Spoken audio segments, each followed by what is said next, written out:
unpack this with a friend of ours of this community who's been with us a few times, Jessica Robillard.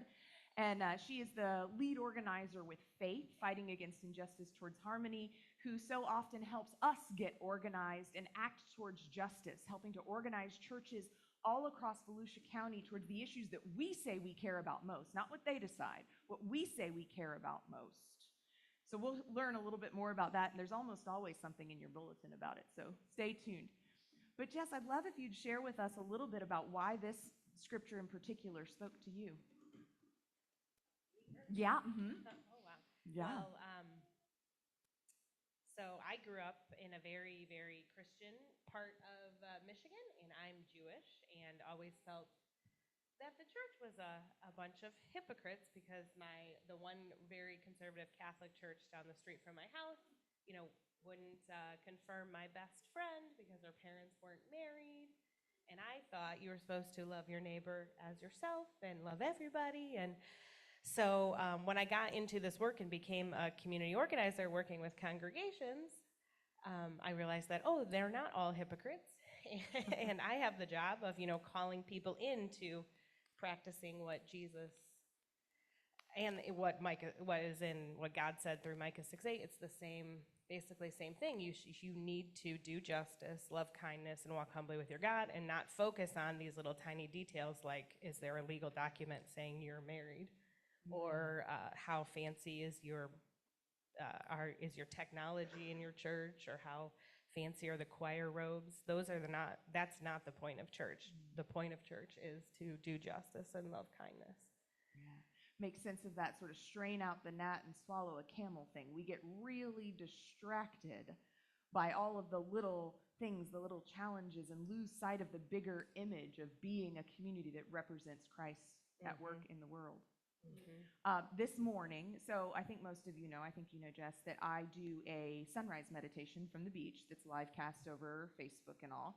That's a plug. Check it out if you haven't. But this morning, I was talking about the difference between peacekeeping and peacemaking. You and I have had conversations around, the difference between sort of activism and just anger shouting into the void kind of thing. So I wondered if we could zero in on that a little bit, because so often I think it's so much more comfortable for us to lean towards peacekeeping. Just keep everything calm. Just keep everything status quo. And a lot of Jesus's teachings, we want to wrap them up like a blanket, and we need that part too, right? We need the loving, nurturing feeling. But help us capture a little bit of that more activist Jesus, if you will. Yeah, we in community organizing, we say there's two kinds of anger: hot anger and cold anger. And what you saw in the video is an angry Jesus, right? I mean, there's angrier Jesus, angrier versions of Jesus in the Bible than even that scripture. But we say that anger is kind of like hunger, like it's a cue in your body. We all feel anger in our bodies that tells you whether or not something is right or wrong. And it doesn't mean you need to go punch somebody out of, hot anger, but it means that, something's wrong, let's get to work and solve the problem. Yeah. Systems left unchecked. Your daughter's adding beautiful, I don't know. It's just, I want to let her give the sermon. Can we just, okay, sorry, focus. But I think so often we want to leave systems to be status quo. It's easier, particularly if you're not of a class of people who's greatly affected. Right. We have a number of friends who gather in this space who may experience the housing crisis a lot more harshly than others of us. We have people who experience classism and racism a lot more harshly than some of the others of us. And so I think when it's not, sort of pushing you into the ground, it's sort of like, well, do we really need to? I mean, things are fine. It reminds me of, I don't know how many of you are familiar with Dr. King's letter from a Birmingham jail. When he was arrested in Selma, a lot of the white pastors, even the white pastors that were supportive of the civil rights movement, they wrote a collective letter calling out Dr. King's tactics, the protests in the street as too violent. And they said, we support your end goal, but not the way you're going about it. And he said that you're right, this is our protests are causing tension, and that's the tension we need because there's a problem and we have to surface it, and you're not going to get change without any tension.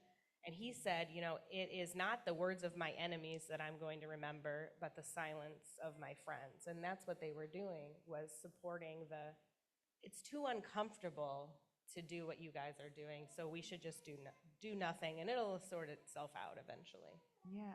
Can you help us a little bit? So we've talked in this community about conflict before. And one of the pieces of conflict that's rising up for me now is sort of separating out the signal and the noise.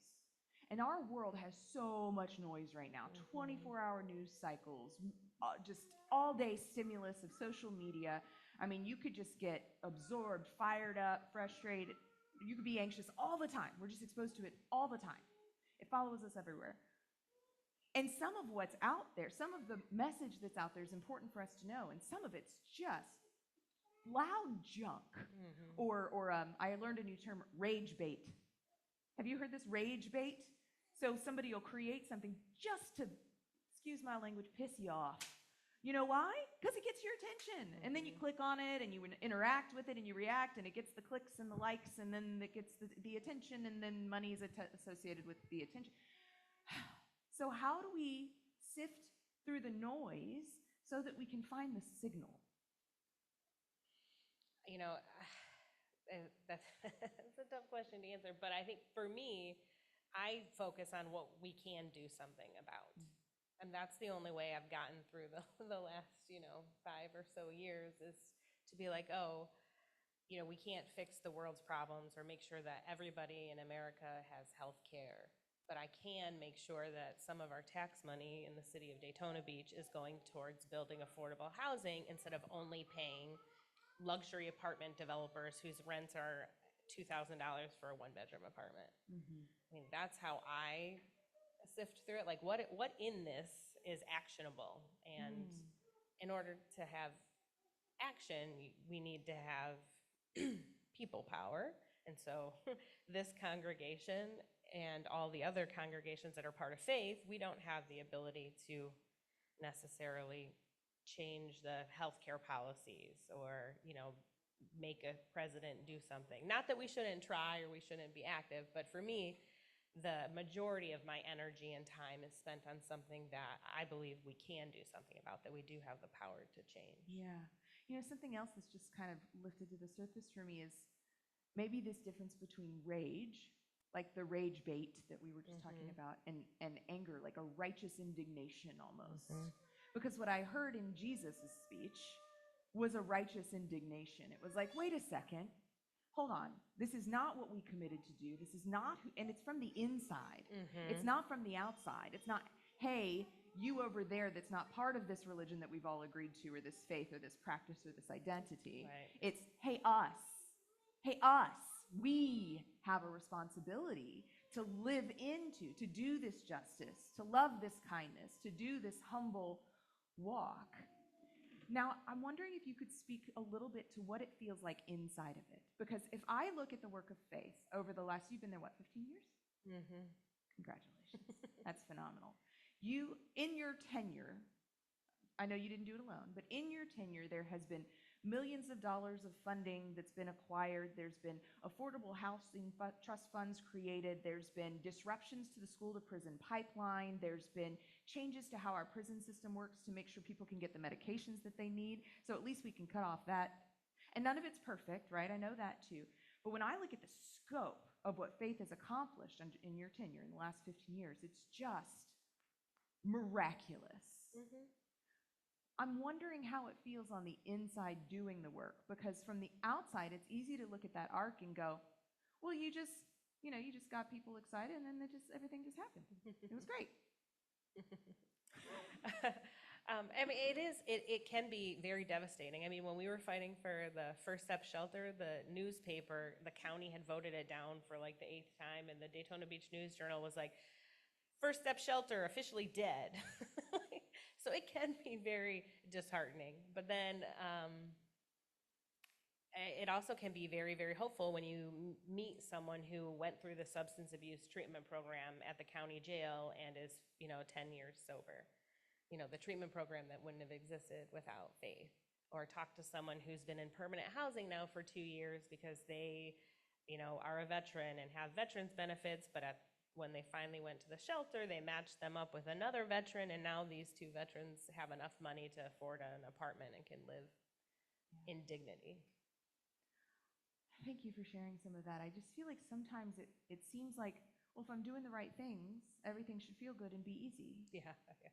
And what I hear you describing, and when I think about this scripture calling us to do this justice, to love this kindness, to walk humbly, that humble word, I think it's part of the fact that it's a little messy, the fact that sometimes it feels like loss and failure, the fact that sometimes when you're doing something that's groundbreaking, there's all these parts along the way where you kind of go, this isn't working. And not to keep harping on my hero, Dr. King, but I mean, he was probably pretty distraught when he was in jail, you know, and yeah, you just keep going if you believe in what you're fighting for. Can you say that one more time? You just keep going if you believe in what you're fighting for. I'm sorry, a third time. Well, I want to say something else too, though.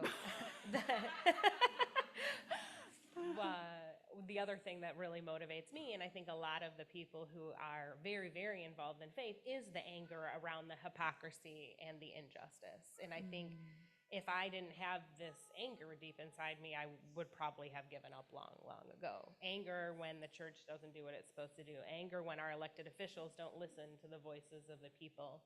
Anger when I see people addicted to drugs just so lost in our community with nowhere to go. I mean, that anger, that righteous anger keeps me going, and I think it keeps a lot of the folks that are in faith going. Yeah. So our anger's not all bad, huh? No. Because I think, good little Christian folk are taught that we shouldn't be angry, that we should be nice and gentle and kind and just smile at people and, tell them everything's going to be all right because Jesus. Turn the other cheek. Yeah, these kind of things that get, in some ways, misappropriated, because what we see here is Jesus wasn't like, nah, it's all just okay. It's all just going to be fine. He had some of that righteous anger. Yeah, no, anger tells us if something is wrong.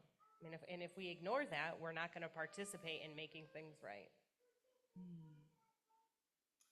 So good.